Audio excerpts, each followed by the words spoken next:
Y'all do realize a lot of those programs being defunded by the GOV have their own resources, right? The thing a lot of people isn't mentioning is that the president is placing the responsibility back on the states. Like, have you ever heard that you're not supposed to pay federal taxes? You are volunteering to do it, and that is true. But you're supposed to pay state taxes. And guess what those taxes are for?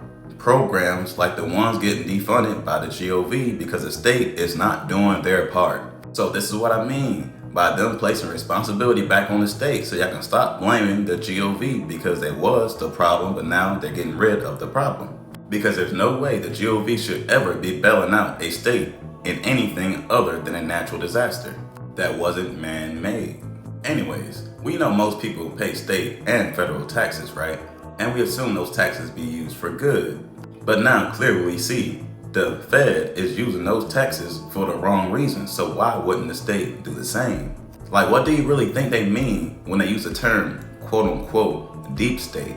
They mean the corrupt people within inside the state corporation and the banks that had to work together in order to infiltrate the GOV. So the state is getting our tax dollars and laundering the money. They make it seem as though they have massive losses. Then the Fed bails them out. For example, one thing I'm talking about, how the way Trump's getting rid of the FEMA and telling the states they have to handle their own affairs because the states have been abusing the system in every way possible for not using the tax dollars for the things the people need within inside the state.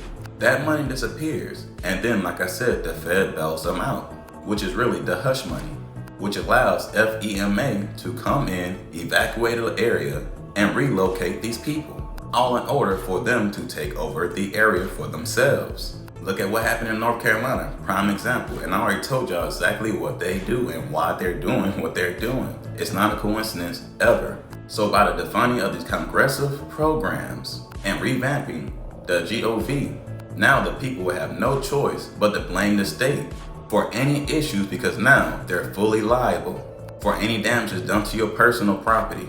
To keep it simple, the state is the parent company of all businesses within inside of that state.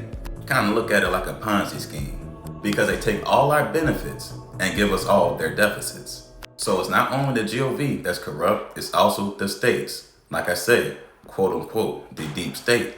And this goes all the way down to the police officers.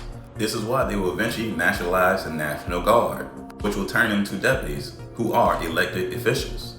They will be the ones getting rid of the unelected officials, such as police officers, lawyers, attorneys, judges. Anyone who ever acted in an elected official position is going down, which are the people that kept the system organized this whole time. They gonna face that karma one way or another. So as we can see now, the feds have been exposed, the corporations are being exposed, and last, the banks will be exposed. The whole system with our social security number and our birth certificate, which will finally destroy Babylon's beast energy system. Anyways, I hope that made sense to y'all, but y'all know how to keep it. Y'all be guys. Peace.